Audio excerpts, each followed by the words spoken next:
उत्तर प्रदेश में भाजपा को नए प्रदेश अध्यक्ष की तलाश है क्योंकि भूपेंद्र सिंह चौधरी का कार्यकाल खत्म हो चुका है।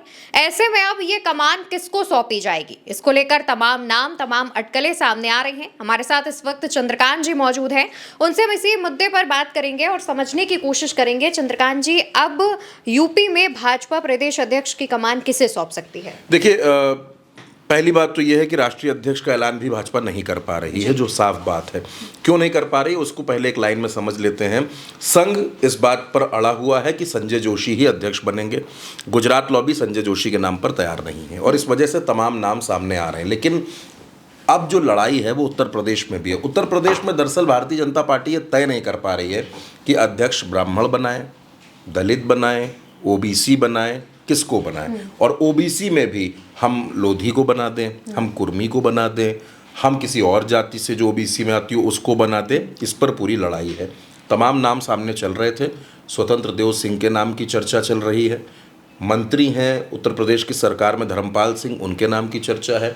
इसके अलावा कहा यह गया कि ब्राह्मण चेहरों में दिनेश शर्मा, श्रीकांत शर्मा और इसके अलावा बस्ती के पूर्व सांसद हरीश द्विवेदी, इतने नाम अभी तक चल रहे थे। अचानक नाम आता है बाबूराम निषाद का, उनके भी नाम की चर्चा होने लगती है।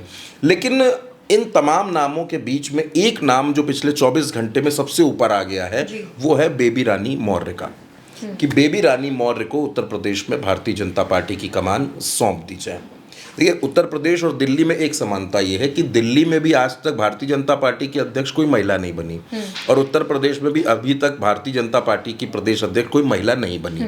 आप अध्यक्ष देख रही हैं, मौजूदा वक्त में भूपेंद्र सिंह चौधरी हैं, महेंद्र नाथ पांडे अध्यक्ष रहे यहाँ पर आपने ये देखा कि केशव प्रसाद मौर्य प्रदेश अध्यक्ष रहे, स्वतंत्र देव सिंह अध्यक्ष रहे, यहाँ पर लक्ष्मीकांत वाजपेयी अध्यक्ष रहे। अब भारतीय जनता पार्टी को ऐसा लगता है कि क्योंकि लोकसभा चुनाव में नुकसान हुआ है, ओबीसी वोट्स बट गए हैं, दलित वोटों में नुकसान हुआ है। देखिए, एक बात बिल्कुल साफ है कि भारतीय जनता पार्टी को किसी दलित चेहरे को आगे करना होगा, चाहे वो प्रदेश अध्यक्ष की कुर्सी पर किया जाए या फिर वो डिप्टी सीएम के तौर पर किया जाए। आप ये मानकर चलिए कि अगर ओबीसी प्रदेश अध्यक्ष बन रहा है तो ओबीसी डिप्टी सीएम हटेगा। ओबीसी डिप्टी सीएम कौन है? केशव प्रसाद मौर्य। अगर प्रदेश अध्यक्ष ब्राह्मण बनेगा तो डिप्टी सीएम ब्राह्मण हटेगा। कौन है? ब्रजेश पाठक। यानी बदलाव अगर संगठन में हो रहा है तो सरकार में होना तय है। इस बीच दर्शकों के लिए एक जानकारी और एक खबर और जो सामने आई, केशव प्रसाद मौर्य अमित शाह से मिले थे, ये आपने देखा था। अब केशव प्रसाद मौर्य अचानक राज्यपाल आनंदीबेन पटेल से मिले हैं। हर मुलाकात के पीछे कोई कहानी होती है, कोई भी मुलाकात ऐसे नहीं होती है। जिस नाम की मैं चर्चा आपसे करना चाह रहा था, जिस नाम की चर्चा चल रही है, वो है बेबी रानी मौर्य। अब बेबी रानी मौर्य कौन है? बेबी रानी मौर्य की जो पॉलिटिक्स है वो बड़ी इंटरेस्टिंग है। उत्तराखंड की राज्यपाल रही बेबी रानी मौर्य। उसके बाद जब वहाँ से कार्यकाल पूरा हुआ तो दोबारा भारतीय जनता पार्टी ज्वाइन करके चुनाव लड़ करके उसके बाद यहाँ मंत्री बनाई गई बेबी रानी मौर्य। उत्तर प्रदेश में महिला मंत्रियों का अगर आप चेहरा देखने की कोशिश करेंगी, जानने की कोशिश करेंगी, तो रजनी तिवारी, गुलाबो देवी और ये बेबी रानी मौर्य, ये चेहरे नजर आते हैं। तो बेबी रानी मौर्य के नाम की चर्चा ये है कि वो प्रदेश अध्यक्ष बनाई जा सकती हैं। क्यों?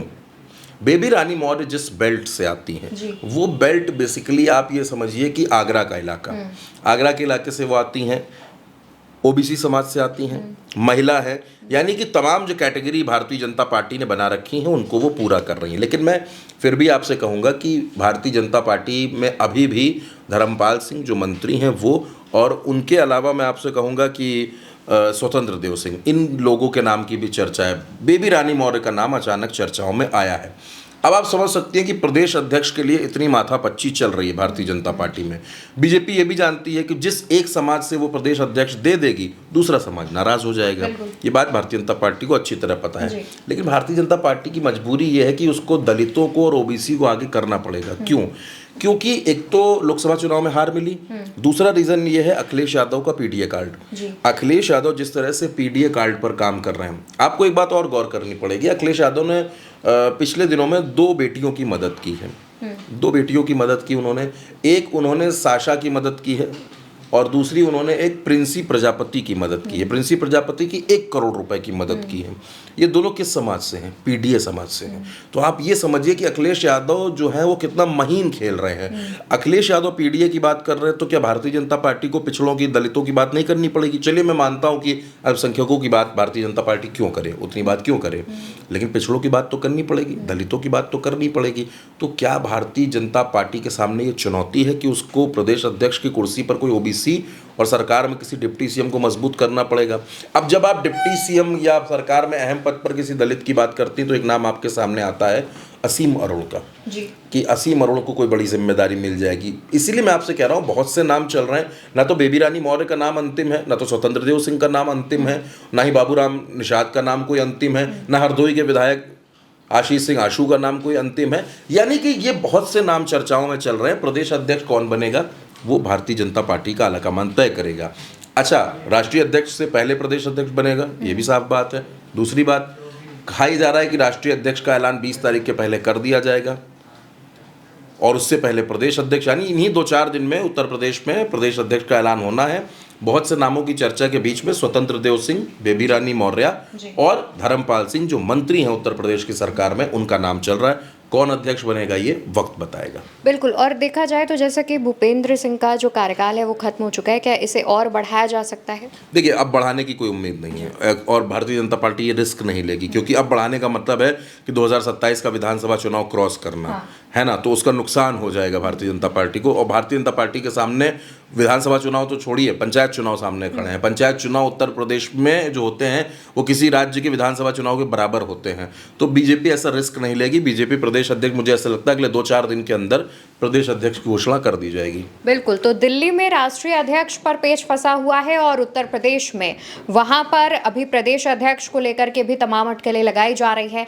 अभी कहा जा रहा है कि दलित या फिर ओबीसी समाज से आ सकते हैं या फिर महिला कार्ड भी भाजपा खेल सकती है, लेकिन तमाम ऐसे नाम हैं जो लिस्ट में चल रहे हैं। देखना होगा कि अंतिम मुहर किसके नाम पर लगती है। फिलहाल तमाम नामों की जो लिस्ट है वो आपको चंद्रकांत जी ने डिटेल से बताई है। आप क्या सोचते हैं? आपको क्या लगता है कि किसे चुना जाएगा? कमेंट सेक्शन में बताना बिल्कुल मत भूलिएगा और भारत एक सोच को याद से सब्सक्राइब करिएगा। नमस्कार।